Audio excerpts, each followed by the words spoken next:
mikro qəhrəmanlığın makro qəhrəmanlıqdan fərqi budur ki, orada böyük bir təqdir yoxdur, alqış yoxdur. Çünki heç kimin heç xəbəri də yoxdur. Ey Allahın elçisi, bəs böyük döyüş nədir? Peyğəmbər qayıdır ki, böyük döyüş insanın hər gün öz nəfsi ilə döyüşüdür. Dünya mikro qəhrəmanların çiyini üzərində dayanır. Narahat olduğumuz məqamları özümüzlə oturub müzakirə eləməliyik.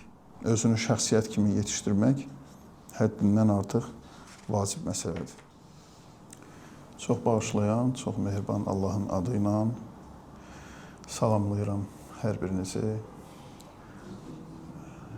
Ümid edirəm ki, bu soyuq qış günündə maraqlı, isti bir görüş olacaq. Həmişəki kimi və hətta həmişəkindən də artıq Allah qoysa.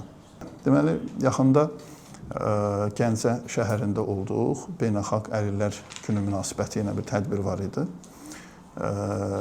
Orada iştirak elədim və orada bir çıxışım oldu. Orada auditoriyanın bir hissəsi fiziki məhdudiyyəti olanlar, əlillər deyirik də, olan insanlar idi. Mən çıxışımın əvvəlində onlara qəhrəmanlar deyə xitab elədim. Burada super qəhrəmanlar iştirak edir falan və sonra dərhal qeyd elədim ki, bu pafos deyil, bu şüarçılıq deyil ki, onları təsəlli üçün biz onları qəhrəmansız falan deyirik. Yox.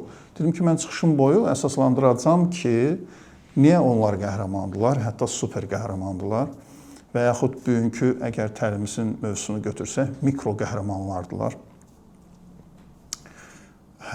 Bax, o söhbəti biraz təlim formasında, seminar formasında, mühasirə kimi belə istədim ki, sizinlə də danışam. Çünki bunun paylaşımda belə bir şey yazmışdım, mikro qəhrəmanlığın həyatımızdakı önəmi. Mikro qəhrəmanlığın həyatımızdakı önəmi və bundan danışacağam ki, mikro qəhrəmanlıq nədir əslində?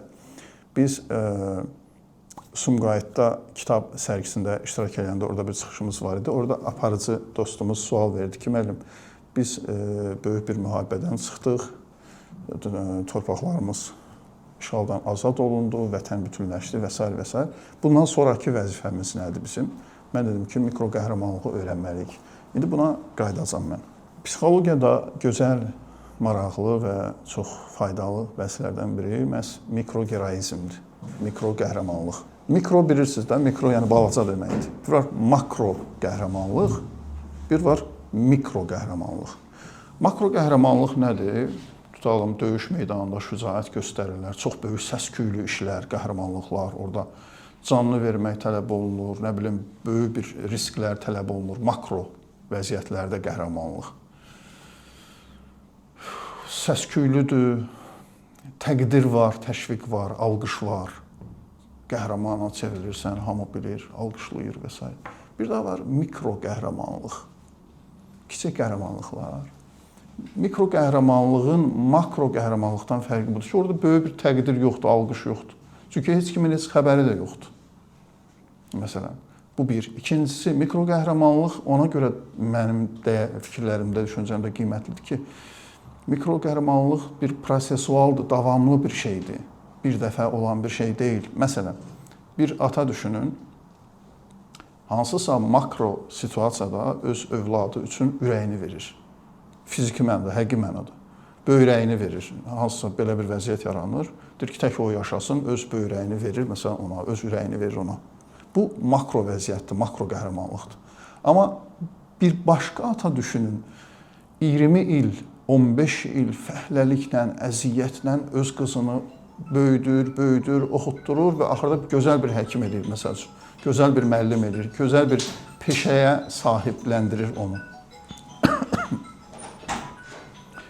Bir ata düşünün ki, bu mikro qəhrəmanlıqdır. Yəni, illərlə zəhmət çəkir, əziyyət çəkir, illərlə özünə qalib olmalıdır, illərlə öz həvəssizliyinə qalib olmalıdır, tənbəlliyinə qalib gəlməlidir. Hər gün baş verən prosesdir bu. Bu bir dəfə deyil. Makro qəhrəmanlıq budur. Bəlli bir zamandadır, bəlli bir zaman kəsiyindədir. Həmən zamanda sən özünə qalib gəlirsən, hisslərinə qalib gəlirsən və makro qəhrəman olursan. Amma mikro qəhrəmanlıq, bu misranı çox sevirəm, həm tez-tez deyirəm təlimlərimdə də eşitmişsiniz. Deyir ki, sevgi hər gün vurulmaqdır eyni qadına. Hər gün vurulmaq. Burada indi qadını filanı qoysaq kənara, məzmunu dərk etməyə çalışsaq, həqiqətən də hər gün və eyni şey. Hər gün və eyni şey. Məsələn, İslam təlimlərində buna çox aydın misallar var. Məsələn, düşün ki, bir gün Peyğəmbər çıxır bir döyüşdən qayıdan ordunun qabağına. Bir müharibədən qayıdırlar və siz düşünün də müharibədən qayıdan ordu nə halda olar? Birinin gözləri ovcunda, birinin nə bilim ayağı qucağında filan, belə bir yaralı vəziyyət, ahuzar, narahat halda qayıdırlar. Peyğəmbər həmən döyüşdə şəxsən iştirak eləməyib, çıxıb onları qarşılamağa, deyir ki, bəh-bəh deyir, kiçik cihadınız, cihad yəni döyüş, kiçik döyüşünüz mübarək olsun. Hamı baxır bir-birinə, bu nə deməkdir bu? Biz bu hal vəziyyətə düşmüşük, kiçik döyüş, yaxşı, kiçik döyüş budursa, ey Allahın elçisi, bəs böyük döyüş nədir? Peyğəmbər qayıdır ki, böyük döyüş insanın hər gün öz nəfsi ilə döyüşüdür. Niyə görə o böyükdür? Görürsünüz, İslamda, səmavi təlimlərdə, təsəvvüfdə, irfanda mikro qəhrəmanlıq əslində elə ən böyük makro qəhrəmanlıqdır. Nəyə görə burada Peyğəmbər böyük cihad? Burada demir ki, əksinə deyə bilərdi, yox. Məsələn, belə bir tarix var ki, azanda, bilirsiniz də, azanda belə bir ifadə var. Tələsin ən yaxşı əmələ doğru. Hayyə alə xayril əməl. Tələsin ən xeyirli əmələ doğru. Bəzi səhabələr bəlkə də xoşməramlı olublar. Bunu dəyişməyə cəhd ediblər. Bu niyyətlə ki, deyir ki, yaxşı, insanlar fikirləşsə ki, namaz ən xeyirlidir. Onlar döyüşə getməyəcəklər. Yaxşı, ən yaxşı iş budursa, biz döyüşə niyə gedək? Bu niyyətinə hətta istəyiblər ki, orada dəyişikliklər eləsinlər. Yəni, daxildə bəlkə də namazın həqiqətən də ən yaxşı əməl olduğunu qəbul eləməklər. Bu kontekstdə bilirsiniz, namaz nəyə görə ən yaxşı əməldir? Ona görə ki, mikro qəhrəmanlıqdır. Hər gün vurulmaqdır eyni qadına. Eyni vəziyyətdir, eyni söhbətlərdir, hər gün sən davam edirsən, hər gün davam edirsən və bu insanda mikro qəhrəmanlıq ruhiyyəsini aşılayır. Dünya və axirət üçün. Mikro qəhrəmanlığı öyrənmək. Bu təlimin adı nədir? Mikro qəhrəmanlığı öyrənmək. Xilas yolu bundadır. Dediyim kimi aparıcı soruşur ki, makro qəhrəmanlıqdan çıxdıqda, yəni bir böyük yeri gəlmişkən Azərbaycan xalqı makro qəhrəman xalqdır. Biz bunu müharibə zamanı gördük. Yəni qeyri-adi vəziyyətlərdə mənim kitablarımdan birinin adı Polad necə bərkidir generalla bağlı yazdığım kitabdır. Orada bu haqda yazmışam. Azərbaycan xalqı qeyri-adi vəziyyətlərin xalqıdır. Qeyri-adi vəziyyətlərdə, yəni makro vəziyyətlərdə bu xalq birləşir. Fərqli bir şey olur da, yəni həqiqətən də. Deməli, bir müddət əvvəl müharibə başlamazdan, bəlkə neçə ay əvvəl idi, çörək növbəsində bir problem yaranmışdı. Mən elə bunu da yazmışam Geraran kitabında. Çörək növbəsi yaranmışdı, orada növbəni pozmalar, filan belə söhbətlər var idi. Sosial şəbəkələrdə xeyli naümidlük yaranmışdı və yazırdılar ki, çox tanınmış imzalar bu haqda yazırdılar ki, bəs bu xalq necə Qarabağı azad edəcək? Bunlar bir çörək növbəsində bir-birinə fədakarlıq eləmirlər, bir-birinə filan eləmirlər. Mən elə onda, hələ müharibə yox idi, yazmışdım ki, yox. Bu, Sartre'ın sərhəd vəziyyəti deyilən bir bəhs var. Bunlar bu vəziyyətdə belədirlər. Bu xalq makro vəziyyətlərdə, qeyri-adi vəziyyətlərdə belə olmurlar artıq. Onlar öz gerçək kimliklərinə qayıdırlar, mahiyyətlərinə qayıdırlar. Doğrudan da belədir. Azərbaycan xalqı makro vəziyyətlərin xalqıdır, makro qəhrəman xalqdır. Məsələn, burada iştirak edən insanlar, mənim şübhəm yoxdur ki, makro vəziyyətlərdə, o genlərdə var, makro vəziyyətlərdə tutalım, yaxınları üçün, əzizləri üçün, dəyərli bildiyi şəxsiyyətlər üçün böyük fədakarlıqlar etmək ruhiyyəsindədirlər. O ürəkləri var ki, böyük fədakarlıq eləsinlər. Amma məsələ budur ki, mikro qəhrəmanlıq lazımdır, mikro qəhrəmanlığı öyrənmək lazımdır. Yəni, belə deyil, yəni makro vəziyyətlərdə qəhrəman olan insan o demək deyil ki, o mikro vəziyyətlərdə də qəhrəman ola bilir. Yəni, mikro qəhrəman da ola bilir, belə bir şey yoxdur. Bunu öyrənmək lazımdır. Biz elə bugün əslində bundan biraz danışmaq istəyirik. Məsələn, orucluq təlimi mənə görə makro qəhrəmanlıq elementləri vardı orada. Çünki konkretdir, bir aylıqdır, sən belə filan, biraz təqdir də var, mən bacardım və s. və s. Amma namaz bitmir, tükənmir də qardaş. Hər gün. Yəni bunun ruhiyyədən düşməsi var, xəstəliyi var, ağrısı var. Siz düşünün də. Yəni çox elə insanlar görsəz ki, həqiqətən də disiplinli olaraq daim öz namazlarındadılar. Dini nöqteyi nəzərdən danışmıram, sırf psixoloji nöqteyi nəzərdən yanaşıram məsələn. Həqiqətən də böyük bir təqdirə layiq insandır da bir insan, belə insanlar var və həqiqətən də bax bu insanlar mikro qəhrəmanlardılar. Niyə mən orada əlillərə dedim mikro qəhrəmanlarsınız, yəni qəhrəmanlar, super qəhrəmanlarsınız? Ona görə əlil hər gün öz fiziki məhdudiyyəti ilə üz-üzədir. Bəzi məhdudiyyətlər hətta onun gözünün içindədir, gözünün qabağındadır və sən hər gün buna qalib olursan. Hər gün Allah uzaq eləsin intihar meyllərinə qalib gəlirsən. Hər an sən özünü motivasiya etməlisən və nəzərə alanda ki, cəmiyyətin baxışını nəzərə alanda, məsələn də Azərbaycan kimi cəmiyyətlərdə hələ tam o reabilitasiya getməyib də, cəmiyyət uyğunlaşmayıb onlara. Məsələn, mərhəmət, ağrılı baxış var. Mən o tədbirdə bundan danışırdım ki, o yanlışdır. Biz bir fiziki məhdudiyyətli insanları ən çox incidən şey onlara acıyaraq baxmağımızdır. Biz elə bilirik ki, bu yaxşı şeydir, yəni mərhəmət göstərik falan, amma onları incidən bir şeydir. Biz baxışımızı dəyişməliyik. Demək ki, qəhrəmandır, ay qardaş. Bu insan bu fiziki məhdudiyyətlə yaşayır, yaradır və həyatda qalırsa, davam edirsə, bu mikro qəhrəmanlıqdır, bu böyük bir qəhrəmanlıqdır.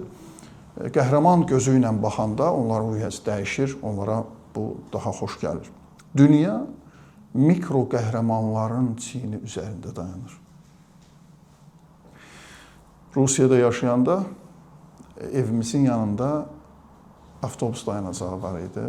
Səhərlər namazdan sonra mən qəsdən gedirdim ora.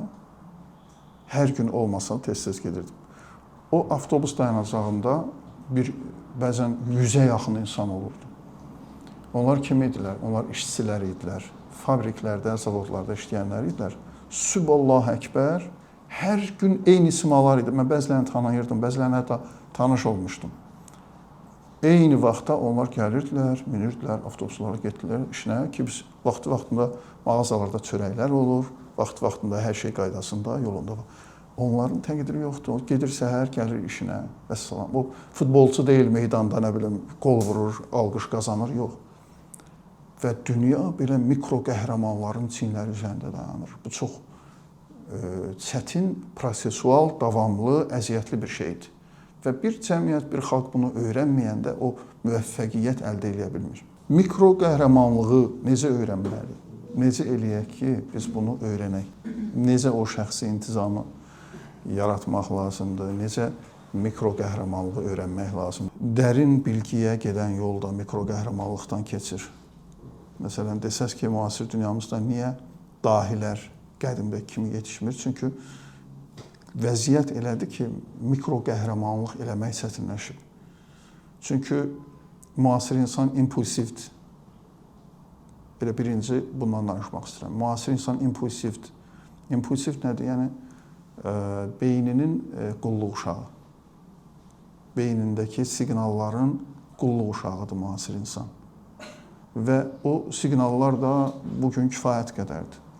Məsələn, siz düşünün, əlinizə alırsınız bir kitab oxumağa, ki, mən bu kitabı oxuyasam, İlqar müəllim zəhmət çəkib, yeni kitab yazıb, hətta imzasını da almışam, mən bu kitabı oxumalıyam. Kitabı alırsınız əlinizə oxumağa, məsələn, bu günləri bəzən deyirlər, vaxtı yoxdur, filan. Bu işin içində olan adamlar bilir ki, bunların hamısı bəhanədir. Məsələ, bax dediyim, bu məsələdə gizlidir. Kitabı alırsınız əlinizə oxumağa, dərhal beyin başlayır işə. Deməli, yaxında bir kitab oxudum. Tövsiyə etdiyim kitablardan biridir. Ethan Kross adında bir beyin mütəxəssisidir, psixoloqdur, beyin mütəxəssisidir, hal-hazırda sağdır, Michigan məşhur universitetin professorudur.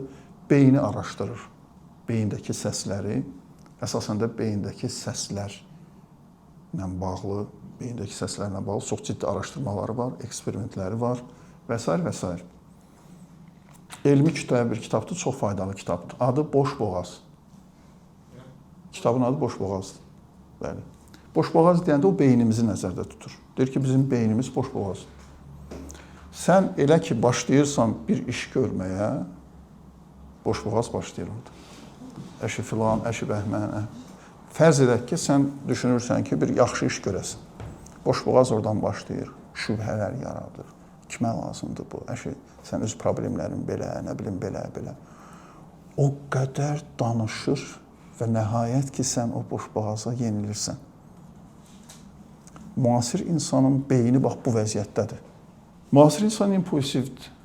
Əlinizə aldığınız kitabı oxumağa dərhal deyəcək ki, bir dənə telefona bax, birdən çıx pəncərədən bax, birdən nə filan oldu, birdən o qədər siqnallar gəlir və impulsiv olan insan, yəni o siqnalların dalına düşən, siqnalların, mən təlimənin birində Bağda danışmışdım, indi yadıma gəldi. Fitə baxan qız söhbəti var idi qədimdə. Murad bəlkə xatırlamaz. Deməli, bəlkə indi də var, mənim xəbərim yoxdur, gənclərin arasında yoxam. Məsələn, tutalım, belə bir meyar var idi. Gedirlər, qızlar toydan gəlirlər, nə bilim, hardansa gedirlər küçə ilə. Oradan kimsə bir fit çalırdı. Tutalım, qız dönüb baxmırdısa, o fitə deyirdilər ki, hə, bu qız. Hə. Yəni, fitə baxmaq bir yüngüllük əlaməti idi də. Yəni, hər gələn səs adam dönüb baxmamalıdır axı, fitə baxan qız məsələsi. Bu elə qıza, oğlana, hər kəsə aiddir. Yəni, sənə aid olmayan səsə sən niyə baxırsan ki? Gedirsən, məsələn, bizim müəllimimiz yadımdadır, elə bir vəziyyətlərdə bəzən bizə dərs keçirdi, elə bir xaotik, səs-küylü dəhşətlərin içində bizə dərs keçirdi, deyirdi ki, diqqətiniz məndə olacaq da. Sizin nə işiniz alın, ətrafda nə baş verir, hansı səs-küy var.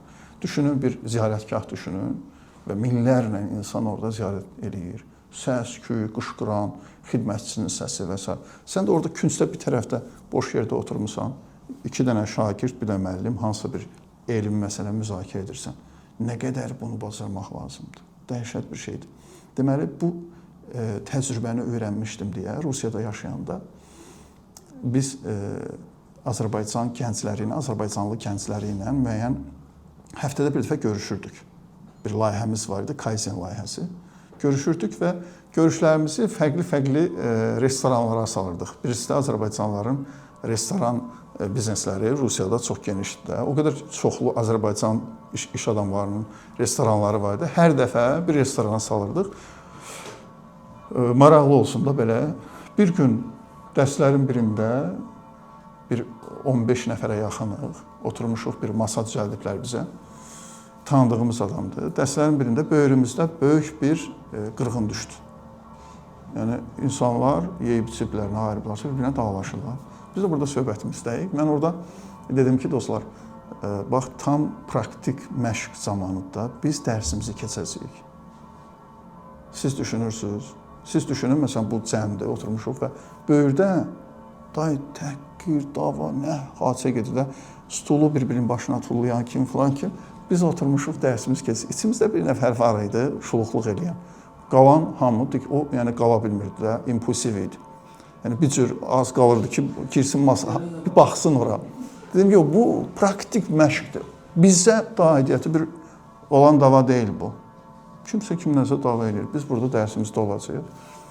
Və biz elədik, dərsimiz qutardı. Restoranın sahibi, dostumuz, tanıdığımız adam gəldi, yəni şokdaydı da, adam əvvələ başladı ki, mən deyir, valla, bəlkə də orada oturub o məzmunu dinləsəm, bu qədər təəccüblənməzdim də, bəlkə də maraqlı nəsə söhbət eləməz. Amma bu davranış dəhşətdir, yəni çox xoşlarına gəlmişdi. Yəni bunu insan bacarır da, biz bunu bacarırıqsa, bacarılan bir şeydir. Bu impulsivlik nə lazımdır? Sənə aid olmayan davaya sən niyə gedib girişirsən orada? Barışdılar da, sonra gəldilər, oturdular, ağardılar, o getdi, bu gəldi falan. Durduq, qəşəng dərsimizdən çıxdıq, getdik. Müasir insan impulsivdir. İmpulsiv, yəni o siqnalların, istər kənardan gələn siqnalların, fitlərin, istər beynindən gələn siqnalların qulluq uşağıdır. Birinci yol mikro qəhrəmanlığı öyrənmək üçün mən adını belə qoymuşam, nəfslə mübarizədə, yaxud mikro qəhrəmanlığı öyrənməkdə Aikido texnikası. Aikido nədir bilirsiniz? Aikido bir idman növüdür. Çox maraqlı fəlsəfəsi var. Aikidoda sən qarşı tərəfə zərbə istifadə etmirsən. Qarşı tərəfin öz fəndlərini, öz zərbəsini özünə yönəldirsən. Təqribən belə bir şeydir də. Bu nə deməkdir? Məsələn, beyinə gələn o siqnallara qarşı, siqnal beyinə çox hiyləgər formada gəlir. Məsələn, siqnal sənə demir ki, əşi, bu kitab nəyə lazım, nə oxuyursan? Deyir ki, əşi, bir telefona bax, bir də mühüm bir söhbət olar falan. Sonra qayıdıb oxuyarsan da yenə bu formada səni yayındırır. Sən də telefona gedirsən və neçə saat keçdi, kitab qaldı. Burada deyirsən ki, eyni fəndən sağ. O sənə deyəndə ki, bir dənə telefona bax, sonra oxuyarsan, deyirsən ki, yox, bir dənə oxuyum, sonra baxacam. Yəni, öz fəninə salmaq. Aikido texnikası budur. Və bu çox işləyən, çox maraqlı bir mexanizmdir. Müxtəlif məsələlərdə. Sabahları, bu günləri gözəl bir iş görmək istəyirsən, dərhal siqnallar gəldi, sabah eləyərsən. Bir dəfə sabahdan başla. Bu gündən istəyirəm ki, siqareti tərk edəm, məsəl üçün. Bu gün istəyirəm ki, gözəl bir işə başlayam. Deyir ki, dayı, axşamdır da. Bilirsiniz nə qədər insanlar bunun məhz bu səbəbdən dolayı böyük-böyük işlərdən, böyük-böyük uğurlardan geri qalıblar. O insight gəlib, o ruhiyyə gəlib, filan başlayıram. Deyir ki, yaxşı dayı, indi həftənin neçənci gündür? Deyir ki, məsələn, 4-cü gün. İnşallah 1-ci gündən başlayıram. Tələd. Niyə 1-ci gündən? Desin ki, başlayıram, 1-ci gündən daha da şiddətli eləyərəm. Elə bu dəqiqə başlayıram. Yəni, Aikido texnikası da o, qarşı tərəfi öz zərbəsi ilə vurmaq, öz fəndinə salmaq. Yəni, bu formada insan davrananda beyninin siqnallarından, bir neçə yollar danışacağıq əslində, öz beyninin siqnallarından, beyinə gələn siqnallarla, dediyim kimi, istər kənardan olsun, bəzən bu siqnallar kənardan olur, fit şəklində olur da. Sən bir mütaliə eləmək istəyən, kənardan bir fit gəlir. İkinci məsələ mikro qəhrəmanlığı öyrənmək üçün. Dedik, bir məsələ budur ki, biz gərək beynimizin siqnallarına cavab verməyək, beynimizin siqnallarının qulluq uşağı olmayaq. Bundan danışdıq da. İkinci məsələ budur ki, bayaq girişdə sizə bir sual verdim ki, özünüzə heç olub, nəyisə başa salmısınız. İkinci məsələ məhz özünü başa salmaqdır. Özü ilə oturub kişi kimi söhbət eləməkdir. Kişi qızı kimi oturub özü ilə söhbət eləmək və yəni düzünə düzdə söhbət eləmək, bəzi şeyləri özünə başa salmaqdır. Bu özü bir qəşəng mövzudur ki, həqiqətən beynimizə biz bəzi şeyləri başa salmalıyıq. Beynimiz bəzi şeyləri başa düşmür və yaxud özümüzə deyək, özümüzə bəzi şeyləri başa salmalıyıq. Bunlardan biri, əgər bu mövzu ilə bağlı danışıqsa, mikro qəhrəmanlıq mövzusunda biz beynimizə başa salmalıyıq ki, yanlış düşünürsən, qaçmır heç nə. Əyləncə qaçmır. Yəni, bəlkə də biraz Sovet kafası var bizdə. Əyləncələr qıt idi da. Məsələn, multik, son zamanlar bilirsiniz də tərimlərimdə elə multfilmlərdən statlar gətirirəm. Nu Paqayci məşhur multiki olurdu bizim vaxtımızda, Kərəm. O çox az, belə deyilir, payokla verilirdi. Yəni, belə deyildi, sən otur, nə qədər istəyirsən, bax. Konkret bir saatı var idi, zamanı var idi. Həmən vaxtı sən gördün, görmədin. Ümumiyyətlə, əyləncələr belə qıt idilər. Deyə insan o vaxtında, zamanında o əyləncəni qaçırmaq istəmir. Amma indi belə deyil də, indiki dövrümüzdə, məsələn, telefondur, telefonda o əyləncələr, o filanlar həmişə yerindədir, heç yerə qaçmır. Və beynimizə başa salmaq lazımdır ki, əksinə, indi impulsiv olub, o siqnalların dalınca düşəndə işlər qalır və o əyləncənin də ləzzəti olmur. Oturub başa salmaq lazımdır ki, əyləncə yerindədir, amma mən bunu oxumalıyım. Mən bu işi görməliyəm. James Clear qəşəng bir bəhs eləyir, şəxsi identiklik bəhsi. Və düşünürəm ki, bu mövzuda toxuna biləcəyim ən effektiv üsuldur mikro qəhrəmanlığı öyrənmək üçün. Mikro qəhrəmanlığı öyrənmək üçün James Clear deyir ki, özündə şəxsi identiklik yaratmaq lazımdır.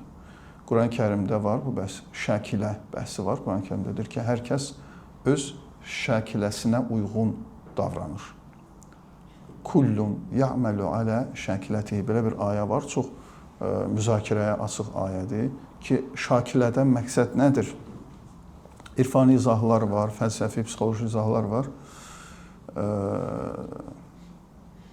Məsələn, etimologiyasını açsaq əgər, şakilə daxili quruluş deməkdir. Şəkil sözündən gəlir də. Daxili quruluş deməkdir. Yəni, insan öz daxili quruluşuna uyğun davranır.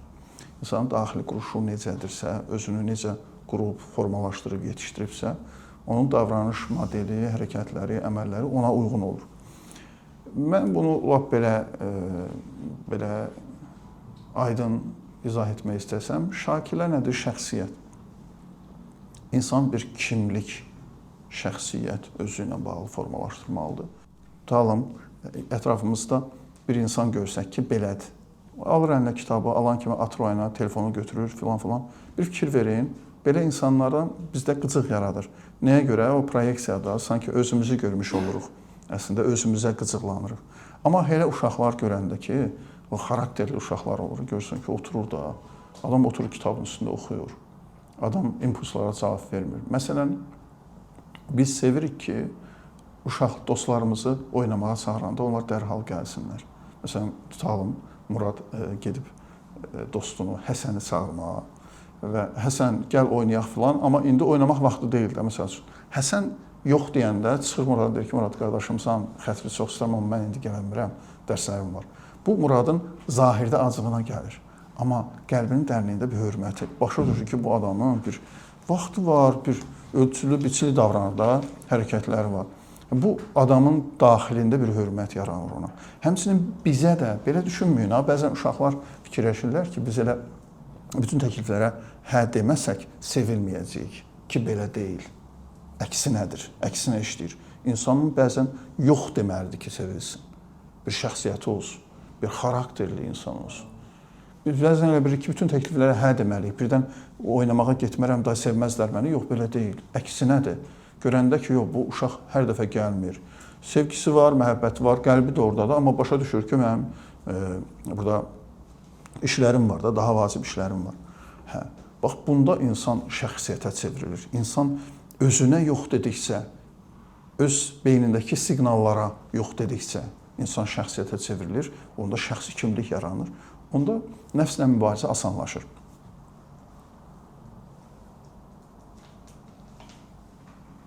Oturub özümüzlə məhsullar söhbət eləməliyik. Özümüzlə qəşəng söhbət eləməliyik. Narahat olduğumuz məqamları özümüzlə oturub müzakirə eləməliyik. Məsələn, tənbələm, hərənin bir dərdi var da. Nə bilim, kitab oxuya bilmirəm. Nə bilim, futbol oynayanda heç kimə pas vermirəm.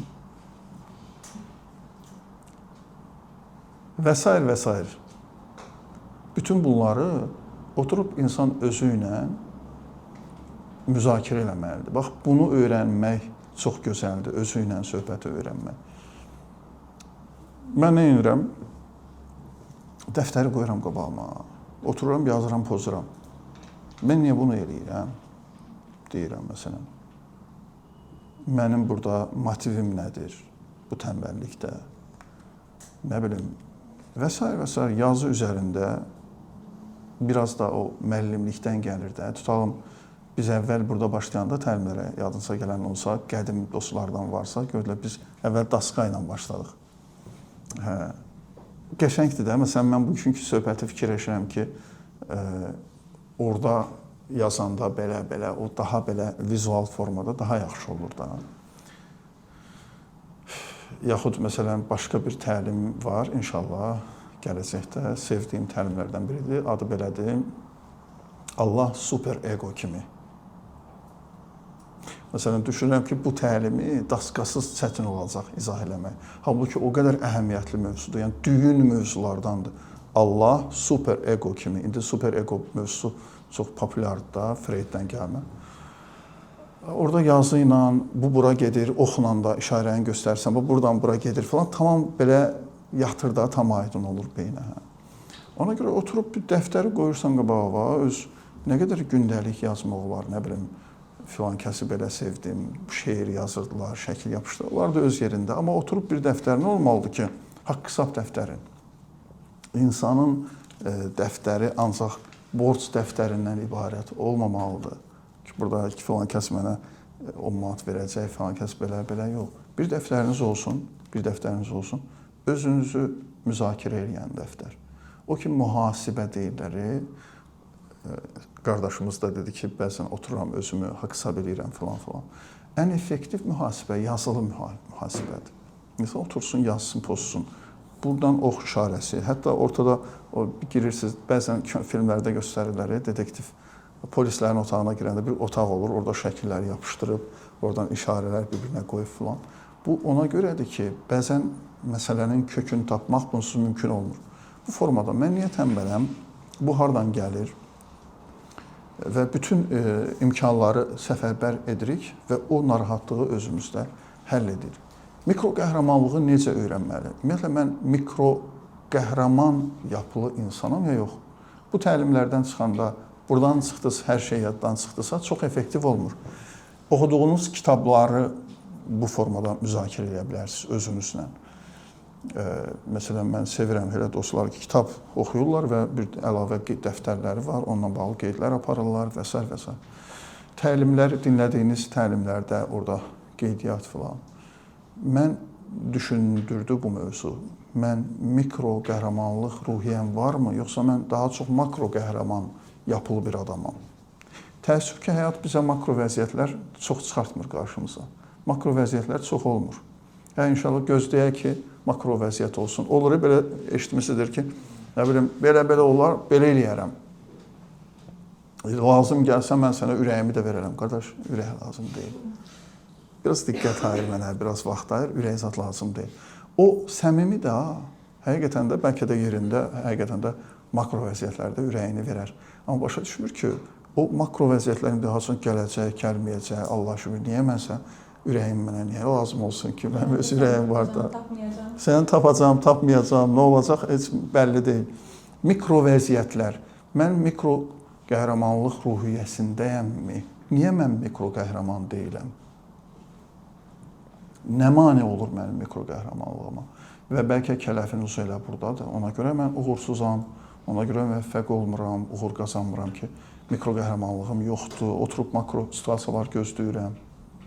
İnanın ki, böyük bir kütlə, böyük insanlar otururlar, makro vəziyyətlər gözləyirlər. Halbuki mikro qəhrəmanlığı öyrənmək lazımdır. Çünki makro vəziyyətlər çox az çıxır insanın qarşısına. Ethan Kross kitabında yazır, son olaraq bunu deyirəm, yekunlaşdırıram. Ethan Kross kitabında yazır praktik yollardan birini. Bu boş boğazı necə susturmalı?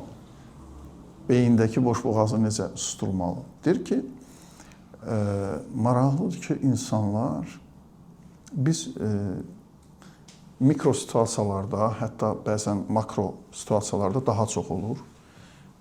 Tutalım bir təhlükə zamanıdır, bir təhlükə oldu. Beyin dərhal bizim əlimizin altına deyir, mikroskop itələyir. Bilirsə, bir mikroskop var, bir də teleskop var. Mikroskop kiçik varlıqları böyütmək üçündür. Düzdür, böyüdüb görmək üçün. Teleskop nədir? Uzaqdakı varlıqları görmək üçündür. Uzaqdakı, kiçik yox, kiçik deyil, uzaqdadır sadəcə. Mikroskop isə kiçikdir və böyüdür.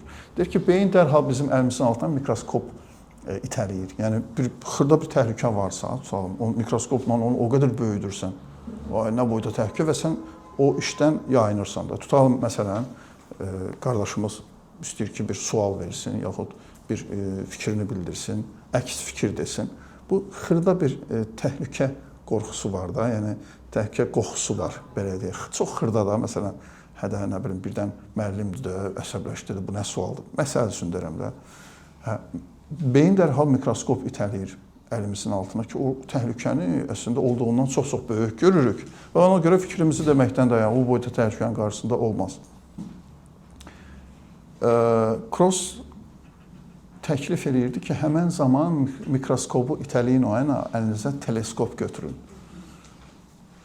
Məsələn, Murad, dərs oxuyuram, kitab oxuyuram, bir sıxıntı gəlir, bir narahatlıq gəlir, bir darıxmaq gəlir də, düzdür? Dərhal beyin bir də mikroskop itələyir və sən o narahatlığı, sıxıntını böyüdür. Ay, güya sıxıntı, qardaş, sıxıntıdan heç kim ölmür, darıxmaqla heç kim ölmür. Amma o sənə elə göstərir, indi ürəyin partlayacaq falan. Deyir ki, mikroskopu atın o yana, teleskop götürün.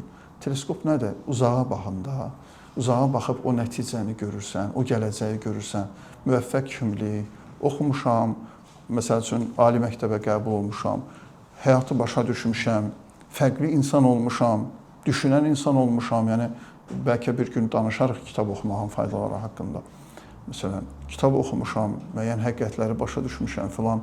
Teleskopla baxanda o nəyə görə teleskopla baxmaq lazımdır? Çünki dediyimiz kimi mikro vəziyyətlər bir uzun vədəli bir proses tələb edir. Bugün nəticəsi olmaya bilər. Mikro vəziyyətlərin makro kimi deyil. Makro vəziyyətlər budur ki, dərhal nəhai nəticəni gözünün qabağında gətirəsən və tez-tez ona baxasan. Belə bir yol təklif edir ki, teleskop olsun əlinizdə, baxasınız və özünüzü 5 il bundan sonra bu yolla, bu mütaliə ilə, bu zəhmətkeşliklə, bu işlə, bu işin 5 il sonraki, 10 il sonraki nəticəsinə insan teleskopla baxanda o insanı impulsivlikdən çəkindirə bilir, mikro qəhrəman yapa bilir. Bəlkə də mikro qəhrəmanlar belə eləyirlər. Onlar baxırlar, düşünürlər. Bəzən romanlarda bu gözəl işlənir, bəzən filmlərdə bu gözəl işlənir. Tutalım, zəhmətlə əziyyət çəkən, bayaq girişdə bir misal vurduqda bir ata düşünün. Makro vəziyyətdəki ata, mikro vəziyyətdəki ata. Mikro vəziyyətdəki ata güman ki, işə gedəndə, soyuqda, bu soyuq havada bəzən ruhiyyədən düşür, bəzən yorulur, bəzən əldən düşür. Amma dərhal teleskopu götürür, baxır, qızı həkimdir, işləyir və s. və s. uğurlu bir insandır, həyata qatılıb, insan olub, insanlar arasına çıxıb. O teleskopla baxır, o nəticəni görür və ona görə yenidən özünü ruhlandırır ki, yox, mən davam eləməliyəm, davam eləməliyəm, davam eləməliyəm və dayanmaq olmaz. Teleskop çox mühümdür. Mikroskopu qoymaq lazımdır kənara, teleskop götürmək lazımdır. Tarixdə belə şəxsiyyətlər olublar. Tarixdə belə şəxsiyyətlər olublar. Biz fərdi, ictimai bir hadisənin ictimai faydaları olur cəmiyyət olaraq. Bir də fərdi faydaları da ola bilər. Məsələn, Kərbəla hadisələri var məşhur. Kərbəla hadisələrində bir böyük bir xanımın məşhur dediyi bir ifadə var ki, mən gözəllikdən başqa bir şey görmədim. Bu nədir? Mikroskopu götürsəydi, mikroskopla böyük, heç mikroskopa da bəlkə ehtiyac yox idi. Çünki kifayət qədər böyük qanqıda var idi, narahatlıq var idi, sıxıntı var idi. Amma o teleskop götürmüşdü. Mən yazılarımın birində yazmışdım ki, düşünməyin ki, o xanımın böyük bir sarayda dediyi söz qürur idi, nə bilim, acıq idi. Canım sənə deyirlər ki, bax gördün Allah sənin qardaşınla neynədi? Gördün Allah sizin başınızla oynaşdı və sən durursan ayağa deyirsən ki, mən gözəllikdən başqa bir şey görmədim. Ağla ilk növbədə belə gəlir ki, qürur yapır da, yəni ki, deyir ki, yox, sınmadığını göstərir. Yəni təsəlli üçün belə deyir, acığa belə deyir, filan da belə deyir, zalimin qarşısında. Yox, mən düşünürəm ki, burada həm də bir teleskop baxışı var idi, uzaq görən baxış var idi. Həqiqətən də mikroskopla baxsan, kifayət qədər, yaxına baxsan, kifayət, amma uzağa baxanda o bunun gözəl nəticələrini görürdü, gələcəyini görürdü, bəlkə də bugününü görürdü. Yəni o qədər uzağa baxırdı və ona görə bəlkə də onu başa düşmürdülər. Bu nədir, nə gözəllik, nə filan, bu dəhşətin içində nə gözəllik, o gələcəyini görürdü deyə. Düşünün də, yəni bir zəhmətin içində, əziyyətin içində əlləşən bir adamı nəzərinizə gətirin. Siz ona bəlkə də səfeh kimi baxırsınız ki, nə edirsən? Amma o bilir bu proses onu hara aparır. O nəticəni gözünün qabağında görür deyə o durur ki, nə gözəl bir şeydir. Məşhur bir prisa da var belə, deyir ki, bir gün deyir, bir qasid yolla gedəndə görür ki, 3 fəhlə bir yerdə işləyirlər. İşləyirlər və qasid at çapar da, gəlir, yaxınlaşır bunlara. Görür ki, zəhmətin içindədirlər, nəsə bir şey tikintisi ilə məşğuldular. Soruşur ki, nə iş görürsünüz? Biri başını qaldırır, deyir ki, nə iş görəcək? Görürsən də, Günəşin altında, zülmün içində, əziyyətin içində falan. Başqa çarəm mi var? Ailəmi saxlamalıyam, dolanmaq üçün yolum yoxdur falan. Bədbin ruhiyyədədir. Dönür o birisindən soruşur, sən nə edirsən, sən niyə bu işi görürsən? O da deyir ki, valla, mənlik olsa qaçardım. Bax, o yanda duranları görürsən, durublar qamçı ilə filanla. Məcbur da, yəni, başqa yolum yoxdur ona görə. Sonra qasid sapar, baxır, görür ki, birinin əhvalı yaxşıdır belə. Eyni işi görür onlarla bir yerdədir, amma onun əhvalı yaxşıdır.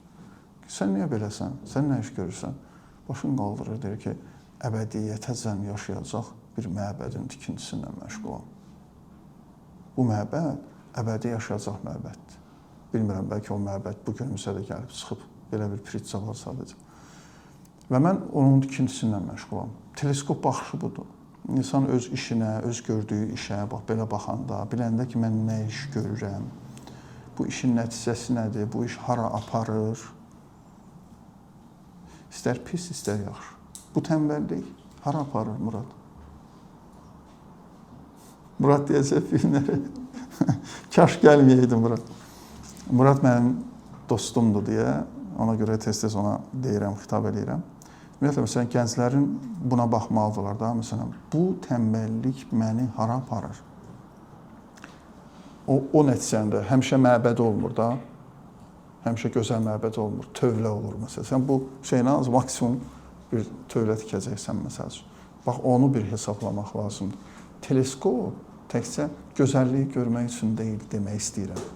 Teleskop buna görə təkcə gözəl, pis nəticələrin də böyümüş formasını görmək üçün də bizə teleskopla. Bəlkə indi baxsaq buna, məsəl üçün də xırda bir tənbəllikdə, nə var, nə edirəm, tənbəllik edirəm də, uşaqlarla oynayıram da, nə edirəm məsələn.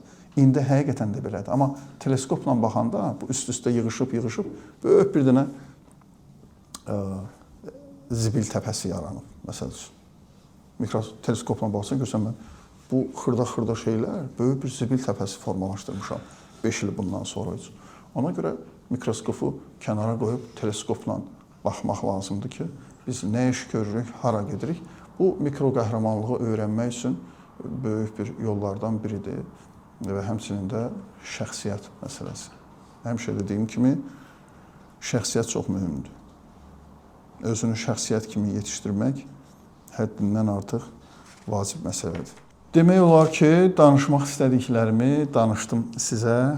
Bu mövzunun ətrafında əgər müzakirə etmək istəsəz, mən söhbətimi yekunlaşdırıram.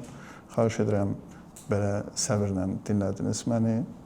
Mən də pis danışmadım, elə bilirəm. Ona görə bir alqışlayaq.